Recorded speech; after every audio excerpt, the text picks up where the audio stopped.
Compost తయారీ నుంచి కోట్లు సంపాదిస్తున్న మనిషి కథ తెలుసుకుందామండి.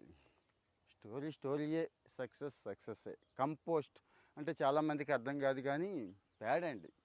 పేడ నుంచి కోట్లు సంపాదిస్తున్నాడు రాజ్ అనే కుర్రాడు, ఉత్తరప్రదేశ్. ఈ కథ ఇప్పుడిది కాదు, ఎప్పుడో కోవిడ్ ముందండి. కార్పొరేట్ జాబ్, బాగా చదువుకున్నాడు, మంచి ఇంజనీరింగ్ చేశాడు, తర్వాత ఎంబీఏ కూడా చేశాడు, కార్పొరేట్ సెక్టార్లో సెటిల్ అవ్వాలనుకున్నాడు. కానీ తీరా వెళ్ళాక మనోడు అక్కడ ఉండలేకపోయాడండి. చాలామందిలాగే ఇక బయటకు వచ్చేసాడు. ఏ బిజినెస్ అయితే త్వరగా సక్సెస్ అవుద్ది అని ఆలోచిస్తే అందరికీ తెలుసు కదా, అయితే ఫుడ్ లేకపోతే డైరీ వైపు వచ్చేసాడండి. డైరీలో ఆవులు పెట్టాడు. అంటే స్టార్టింగ్ ఒక 40 ఆవులు పెట్టాడు.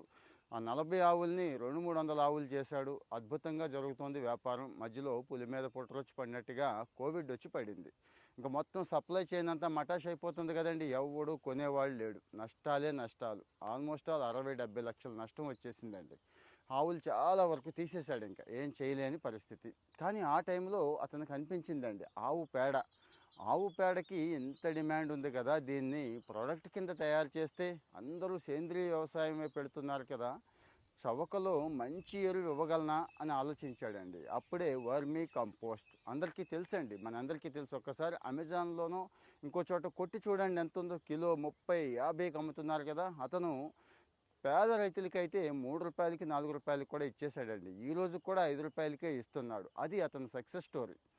ఇక అతని దగ్గర ఉన్న ఆవులే కాదండి, చుట్టుపక్కల ఉన్నటువంటి పేడ మొత్తం కొనేసేవాడు. మొత్తం పేడ కొనేసి ఈరోజు ఒక 500 పైన బెడ్లు అండి, అంటే వర్మి కంపోస్ట్ తయారు చేయడానికి బెడ్లు కడతారనమాట.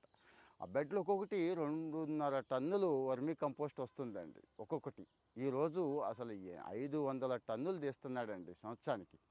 2.5 కోట్ల పైన టర్నోవర్ ఉందండి. ఒక ఉత్తరప్రదేశే కాదు, చుట్టుపక్కల గ్రామాలు, చుట్టుపక్కల రాష్ట్రాలు, ఇక టౌన్స్ అండి, బెంగళూరు దగ్గర నుంచి అన్ని చోట్ల కూడా. అంటే ఆ వర్మి కంపోస్ట్ మన ఇంట్లో ఉన్న మొక్కలకి ఓ గుప్పెడేసి చూడండి, మొక్క జీవంతో కళకళలాడిపోతూ ఉంటుందండి. ఇక్కడ చూశారు కదా, అది పేడ పెంట అని ఏమీ చూడలేదు. రైతులకి ఏది అవసరమో అది గమనించాడు, అక్కడే గట్టిగా కూర్చున్నాడు, గట్టిగా సక్సెస్ కూడా అక్కడే సాధించాడండి.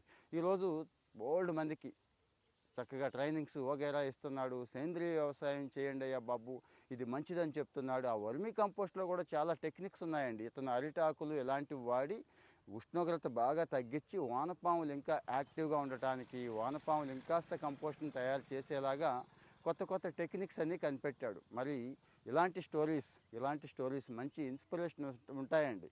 అంటే స్టార్టప్స్ అంటే ఎంతసేపు టెక్నాలజీలోనో ఫుడ్లోనో అక్కడో ఇక్కడో అనుకుంటున్నాం. పేడ పెంట లాంటి చోట కూడా దృష్టి పెడితే సమాజానికి మేలు చేయొచ్చు, బాగా బతకొచ్చని ఈ స్టోరీ చెప్తోంది.